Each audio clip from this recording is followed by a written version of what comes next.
ভারতের অগণিত ভ্রমণস্থলের মধ্যে হরিদ্বার নিঃসন্দেহে এক অনন্য ও মনোমুগ্ধকর স্থান। গঙ্গার পবিত্র প্রবাহে স্নাত এই শহর যেন প্রকৃতি ও আধ্যাত্মিকতার এক অপরূপ মেলবন্ধন।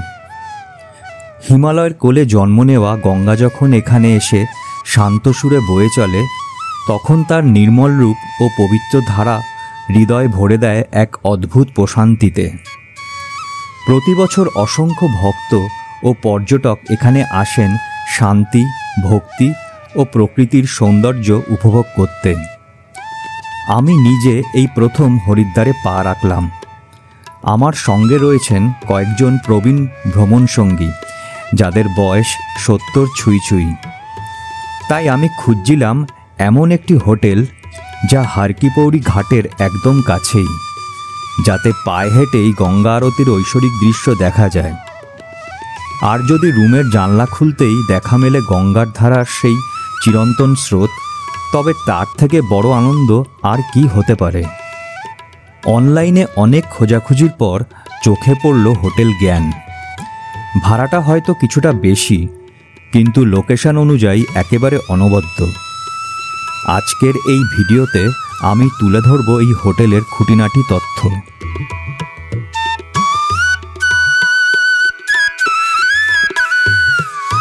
হোটেল জ্ঞানের অবস্থান সুভাষঘাটের একদম শেষ প্রান্তে, আর তার ঠিক পাশেই বিখ্যাত হারকিপৌরি ঘাট। হোটেলের সামনের রাস্তায় কোনো যানবাহন চলাচল করে না। আমরা হরিদ্বার স্টেশন থেকে অটো করে ভিআইপি পার্কিং পর্যন্ত এসেছিলাম। সেখান থেকে প্রায় 400 মিটার হেঁটে হাতিওয়ালা পুল পার হয়ে পৌঁছেছিলাম হোটেলে। হোটেল পৌঁছানোর আরেকটি উপায়ও আছে, সেটা হলো রিক্সা। ভিতরের সরু অলিগলি ধরে রিক্সা চলে আসে প্রায় হোটেলের দরজা পর্যন্ত। তবে ভোরবেলায় যখন আমরা দুন এক্সপ্রেসে হরিদ্বার পৌঁছেছিলাম, স্টেশনের বাইরে কোনো রিক্সা পাইনি। তাই শেষ পর্যন্ত অটোতেই আসতে হয়েছিল। যারা নিজস্ব গাড়ি নিয়ে আসবেন, তাদের জন্য সবচেয়ে উপযুক্ত জায়গা হলো দীনদয়াল পার্কিং জোন। সেখানে গাড়ি রেখে শিবসেতু পার হয়ে সহজেই হেঁটে আসা যায় হোটেল জ্ঞান পর্যন্ত।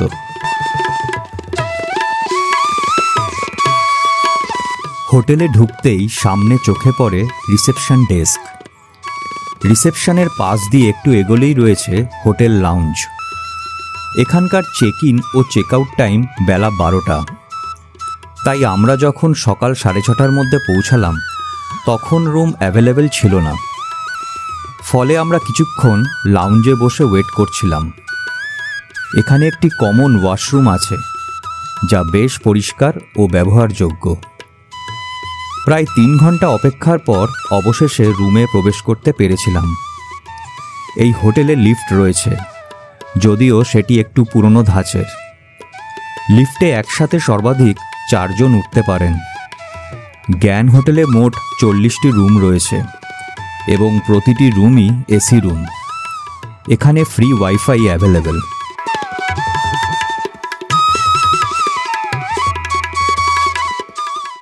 চলুন এইবার কয়েকটা রুম ঘুরিয়ে দেখাই। আমরা এসেছি রুম নাম্বার 410, টপ ফ্লোর বা 4th ফ্লোরে। এটা হলো deluxe double room with Ganga facing. রুমটা বেশ বড়, প্রশস্ত আর আরামদায়ক। ঘরে ঢুকতেই ঠান্ডা এসির হাওয়ায় যেন সব ক্লান্তি মিলিয়ে গেল। ঘরের মাঝখানে রয়েছে কিং সাইজের একটি বেড, একটা টিভি, 2টো সোফা আর একটা টেবিল। রুমের একটা সাইডে রয়েছে ড্রেসিং টেবিল আর একটা বড় আলমারি। রুমের শেষ প্রান্তে রয়েছে কয়েকটা কাঁচের জানলা, তার মধ্যে একটা পার্টি খালি খোলা যায়।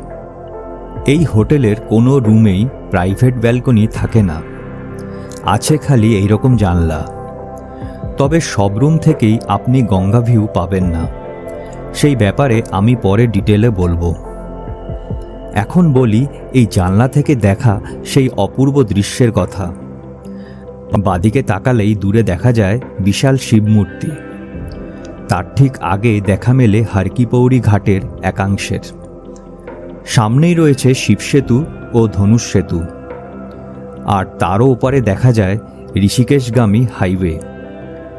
ডান দিকে তাকালে দেখা মেলে হাতিওয়ালা পুল, যেটা পেরিয়েই আজ আমরা এসেছি।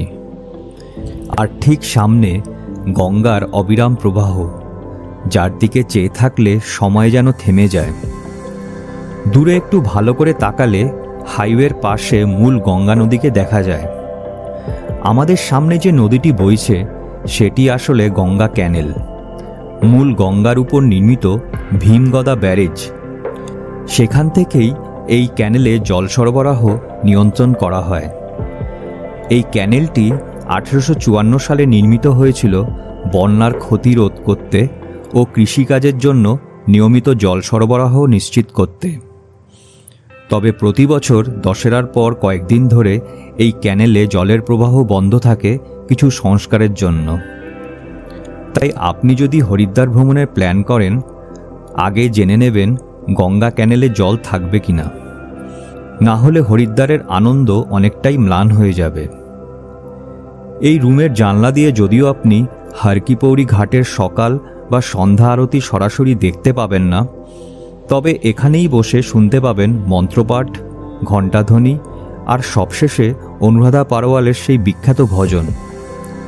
দূর থেকে চোখে পড়বে ভক্তদের ভিড়, তাদের প্রার্থনা ও গঙ্গায় মঙ্গল প্রদীপ ভাসানোর মনোমুগ্ধকর দৃশ্য। সন্ধ্যা আরতির সময় যখন ধনুষ সেতু ও শিব সেতু আলোর সাজে সজ্জিত হয়ে ওঠে, সেই আলো গঙ্গার জলে প্রতিফলিত হয়ে এক নৈসর্গিক দৃশ্যের সৃষ্টি করে, যা চোখ ফেরাতে দেয় না। আমি তো এই জানলার ধারেই বসে অনেকটা সময় কাটিয়ে দিয়েছিলাম। এখান থেকে আপনি দূরের পাহাড়ের আড়াল থেকে সূর্যোদয়ের দৃশ্যও দেখতে পাবেন। এই রুমের ওয়াশরুমটা দেখে নিন। এই হোটেলের সব ওয়াশরুমেই গরম জলের ব্যবস্থা আছে।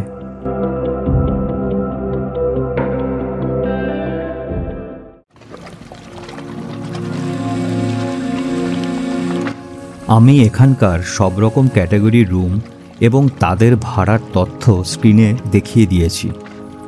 মনে রাখবেন, এই ভাড়া একটি অ্যাভারেজ ভাড়া। সারা বছর ভাড়া একরকম থাকে না। সিজন আর ডিমান্ড অনুযায়ী ভাড়া ওঠানামা করে।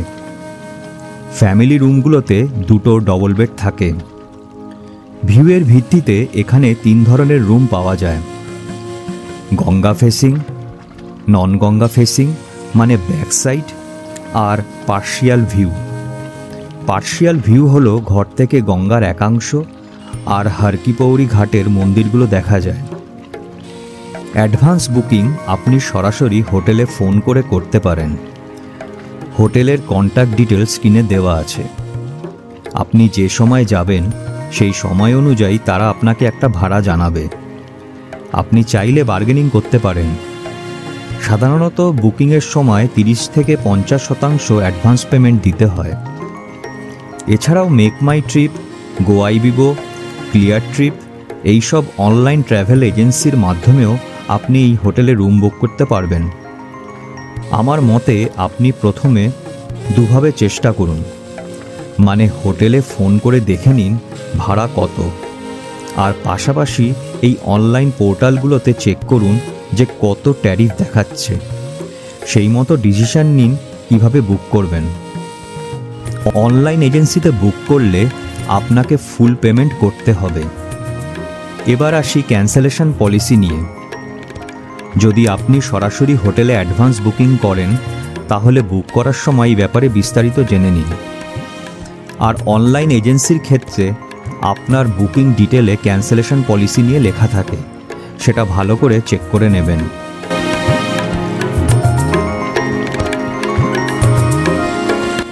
আমাদের সব রুমগুলো 4th ফ্লোরেই ছিল। যদি জামা কাপড় শুকোতে হয় তাহলে এখানকার রেলিংয়ে সহজেই মেলে দিতে পারেন। বেশ সুবিধাজনক ব্যবস্থা। এখানকার স্টাফদের ব্যবহার মোটের উপর ভালোই। অন্তত আমাদের সঙ্গে তারা কোনো খারাপ ব্যবহার করেননি। সমস্যা আমি যেটা পেয়েছি সেটা হলো লিফট নিয়ে। ধরুন লিফটের মধ্যে আছি, গ্রাউন্ড ফ্লোর থেকে 4th ফ্লোরে উঠছি। 4th ফ্লোর অবধি লিফট এলো, কিন্তু লিফটের দরজা আর খুলতে পারলাম না। শটান আবার সে গ্রাউন্ড ফ্লোরে চলে এলো।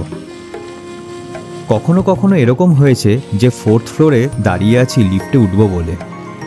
নিচ থেকে লিফট 4th ফ্লোরে এলো, কিন্তু বাইরে থেকে দরজা খুলতে পারলাম না। কয়েক সেকেন্ড পর আবার নিচে চলে গেল।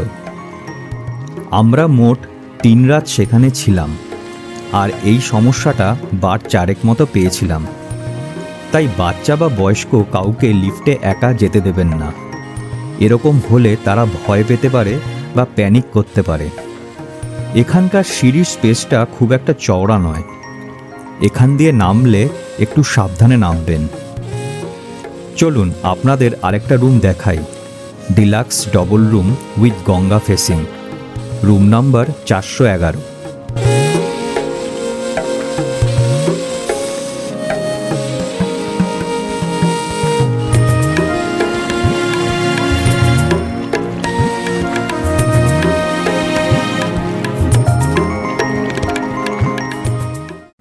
হোটেল জ্ঞানের সাথেই রয়েছে বিখ্যাত চটিওয়ালা রেস্টুরেন্ট। এটা পিওর ভেজ রেস্টুরেন্ট। ভিতরটা সুন্দরভাবে সাজানো, পুরোপুরি এসি যুক্ত। বসার পরিবেশটাও বেশ আরামদায়ক। রেস্টুরেন্টের সামনেই প্রতিদিন বসে থাকেন এক বিশেষ ব্যক্তি। তার মাথায় রয়েছে বিশাল এক চটি বা টিকি, যা থেকেই এই রেস্টুরেন্টের নামকরণ চটিওয়ালা। পর্যটকদের আকর্ষণ করার জন্য তিনি সারাক্ষণ ঘণ্টা বাজিয়ে ভিতরে আসার আমন্ত্রণ জানান। এটাই এই রেস্টুরেন্টের সবচেয়ে বড় স্পেশালিটি। এমন ধরনের চটিওয়ালা রেস্টুরেন্ট আপনি হরিদ্বার এবং ঋষিকেশ 2 জায়গাতেই অনেক দেখতে পাবেন। এখানকার খাবারের মেনু কার্ডটা আপনাদের দেখাই। চাইলে আপনারা রুমে বসেই খাবারের অর্ডার করতে পারেন, তবে মনে রাখবেন কিছু কিছু আইটেম রুমে অর্ডার করলে দাম একটু বেশি নেওয়া হয়, তাই আগে একটু যাচাই করে নেবেন। আমরা সাধারণত শুধু ব্রেকফাস্ট করতাম চটিওয়ালাতে বসে, আর লাঞ্চ ও ডিনার সারতাম পুরনো দাদা বৌদির রেস্টুরেন্টে। হরিদ্বারে এইরকম অনেক দাদা বৌদির হোটেল পাবেন, আর মজার ব্যাপার হলো প্রত্যেকেই দাবি করেন তাদেরটাই নাকি সবচেয়ে পুরনো। আমরা যেটায় যেতাম সেটা হোটেলের কাছেই, হেঁটে 7 মিনিট। এখানে 90 টাকায় ভেজ থালি পাওয়া যায়, আর আমাদের তো বেশ ভালোই লেগেছিল। যাই হোক, আজকের ভিডিও এখানেই শেষ করছি। হরিদ্বার নিয়ে আরেকটা বিস্তারিত ভিডিও শিগগিরই আসছে। সেখানে আপনাদের আরও অনেক গুরুত্বপূর্ণ তথ্য জানাবো। হোটেল জ্ঞানের রিভিউ কেমন লাগলো জানাতে ভুলবেন না, আর আপনার কোনো মতামত থাকলে অবশ্যই কমেন্টে জানাবেন। হর হর গঙ্গে, হর হর মহাদেব। সবাই ভালো থাকবেন। দেখা হবে পরের ভিডিওতে।